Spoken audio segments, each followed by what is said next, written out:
Welcome to stock market tip channel. So நம்ம வந்து இன்னொரு சீரீஸ் வந்து ஆரம்பிக்கலாம்னு இருக்கோம். அதாவது ஒரு சில சமயம் வந்து நம்ம இந்த ஸ்டாக்ஸ் வந்து சம் அனலைசிஸ் பண்ணி அந்த ஸ்டாக்ஸ் வந்து நல்ல மூவ்மெண்ட் இருக்குமா, நல்ல மூவ்மெண்ட் இருக்காதா அப்படின்னு சொல்லிட்டு ஒரு சில ஸ்டாக்ஸ் வந்து டெய்லி கொடுக்கலாம்னு இருக்கோம். ஸோ இன்னைக்கு வந்து நான் வந்து அதாவது ஃப்ரைடே இன்னைக்கு வந்து எந்தெந்த ஸ்டாக்ஸ் வந்து கொஞ்சம் நல்லா அக்ரஸிவா ஒன் டைரக்ஷன்ல யூனி டைரக்ஷன்ல வந்து மூவ் ஆகும் அப்படிங்கிறதுக்கு ஒரு சில ஸ்டாக்ஸ் வந்து அனலைஸ் பண்ணி வச்சிருக்கோம். ஸோ எந்தெந்த ஸ்டாக்ஸ் வந்து அனலைஸ் பண்ணி வச்சிருக்கோம் அப்படின்னா, முக்கியமா வந்து பார்த்தீங்கன்னா, நாளைக்கு வந்து பார்த்தீங்கன்னா, இந்த ஐபிசிஏ லேப், இந்த ஐபிசிஏ நான் இது வந்து என்னன்னு சொல்றேன், இந்த ரெக்டாங்கிள்லாம் உங்களுக்கு என்னன்னு சொல்றேன். ஸோ நாளைக்கு வந்து இந்த ஐபிசிஏ, அப்புறம் இந்த கிளென்மார்க்கு, அதுக்கப்புறம் பார்த்துக்கிட்டிங்கன்னா, நம்மளோட லுபின். ஸோ இந்த 3 ஸ்டாக்கும் வந்து நாளைக்கு வந்து ஒரு நல்ல ஒரு மூவ்மெண்ட் வந்து இருக்க வாய்ப்பு இருக்கு. எப்படி வந்து இந்த மூவ்மெண்ட் இருக்கும் அப்படின்னா, இது வந்து ஒன்லி இன்ட்ராடேக்கு நான் சொல்றேன். இத வந்து மத்த நாள் நீங்க ஃபாலோ பண்ணக்கூடாது. ஸோ இந்த 3 ஸ்டாக்கும் வந்து பார்த்தீங்கன்னா, நாளைக்கு வந்து மெடிக்கல் செக்டார். ஸோ அதனால ஆல்வேஸ் வந்து போனோனே நாளைக்கு மெடிக்கல் செக்டார் வந்து ஒருவேளை நல்ல கிரீன் வந்துச்சு அப்படின்னா, அதாவது மெடிக்கல் செக்டார்னா எங்க இருக்கு? ம், மீடியா,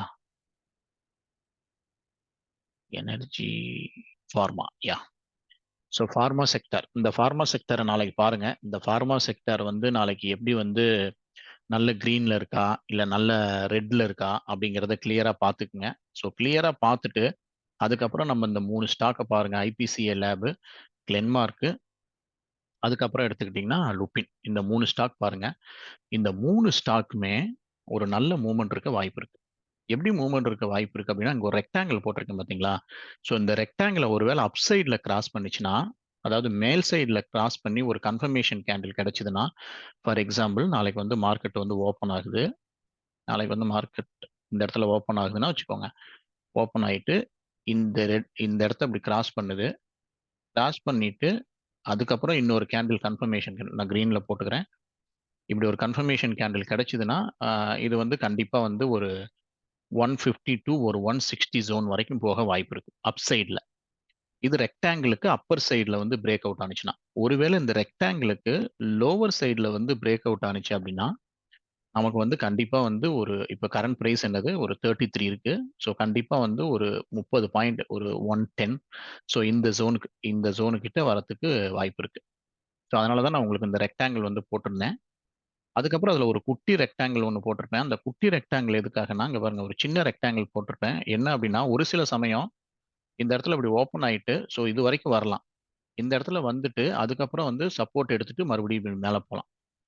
ஒருவேளை டவுன் சைட்ல வந்துச்சு அப்படின்னா, இங்க ஓப்பன் ஆனுச்சு அப்படின்னா, இந்த இடத்துக்கு போயிட்டு மறுபடியும் இங்க இருந்து கீழ வரலாம். ஸோ எங்க வந்தாலும் போனாலும் நீங்க வந்து ஒரே கான்செப்ட் என்ன பண்ணணும் அப்படின்னா, ஒண்ணு இந்த இந்த இத வந்து உடைக்கணும். அப்பர் சைட்ல உடைக்கணும். அப்படி இல்லாட்டி டவுன் சைட்ல உடைக்கணும். டவுன் சைட்ல உடைச்சது அப்படின்னா, நீங்க என்ன டார்கெட் வைக்கிறீங்களோ, அதுல 50% வந்து ஸ்டாப் லாஸா வச்சுக்கங்க. ஒருவேளை அப் சைட்ல வந்து உடைச்சது அப்படின்னா, நீங்க என்ன டார்கெட் வைக்கிறீங்களோ, அதுல வந்து ஒரு 50% வந்து ஸ்டாப் லாஸ் வைங்க. ஸோ ஆல்வேஸ் வந்து ப்ராஃபிட் வந்து எப்படி செலக்ட் பண்றீங்க அப்படின்னா, 1:2 ரேஷியோல நமக்கு ப்ராஃபிட் வந்து புக் பண்ண ட்ரை பண்ணுங்க. எல்லா ட்ரேடுமே. ஸோ இதே மாரி தான் வந்து கிளென்மாவுக்கும் வந்து பார்த்தீங்கன்னா, கிளென்மார்க்குக்கும் வந்து பார்த்தீங்கன்னா, அந்த 782 கிராஸ் பண்ணுச்சுன்னா, ஓரளவுக்கு ஒரு நல்ல மூவ்மெண்ட் இருக்கும். இல்ல டவுன் சைட்ல வந்து 770 கீழ உடைச்சது அப்படின்னா, இது வரைக்கும் வர வாய்ப்பு இருக்கு. 759 வரைக்கும் வர வாய்ப்பு இருக்கு. ஸோ அதே மாரி தான் ஐபிசிஐ லேபும். ஐபிசிஏவும் வந்து இந்த அப்பர் சைட்ல வந்து இத உடைச்சது அப்படின்னா, ஓரளவுக்கு ஒரு 950 வரைக்கும் போக வாய்ப்பு இருக்கு. டவுன் சைட்ல ஒரு வேளை உடைச்சதுன்னா, கண்டிப்பா வந்து ஒரு 900 வரைக்கும் வர வாய்ப்பு இருக்கு. ஸோ இந்த 3 ஸ்டாக்குமே நாளைக்கு வாட்ச் பண்ணுங்க. நாளைக்கு எதுவும் ட்ரேட்லாம் பண்ணாதீங்க. இது வந்து ஜஸ்ட் ஒரு எஜுகேஷன் பர்ப்பஸ்க்காக தான் இந்த வீடியோ தரேன். நாங்க செபி ரிஜிஸ்டர்ட் பீப்பிள் கிடையாது. ஸோ இந்த 3 ஸ்டாக்க நாளைக்கு வாட்ச் பண்ணுங்க. அதே மாரி ஸ்டாக்கோட வால்யூம் வந்து நல்லா வாட்ச் பண்ணுங்க. பிளஸ் நம்மளோட ஸ்டாக்கோட இண்டெக்ஸ் இது எல்லாமே ஃபார்மா. ஸோ ஃபார்மாவோட இண்டெக்ஸ் வந்து நல்ல கிரீன்ல இருந்துச்சு அப்படின்னா, கண்டிப்பா இந்த 3 ஸ்டாக்ல ஏதாவது ஒரு ஸ்டாக் வந்து நல்லா பெர்ஃபார்ம் பண்ணும். நம்மளோட ரெக்டாங்கிள பேஸ் பண்ணி. ஸோ இந்த ரெக்டாங்கிள்லாம் எப்படி வரையறேன்? இந்த சின்ன ரெக்டாங்கிள் என்ன அப்படிங்கிறத நான் வந்து இன்னும் அப்கமிங் வீடியோஸ்ல நான் உங்களுக்கு சொல்ல ட்ரை பண்றேன். ஸோ தேங்க் யூ ஃபார் வாட்சிங். மறக்காம எங்க சேனலை சப்ஸ்கிரைப் பண்ணுங்க. எங்க கண்டென்ட் யூஸ்ஃபுல்லா இருந்தா சப்ஸ்கிரைப் பண்ணி உங்களோட ஃப்ரெண்ட்ஸுக்கெல்லாம் சொல்லுங்க. தேங்க் யூ ஃபார் வாட்சிங்.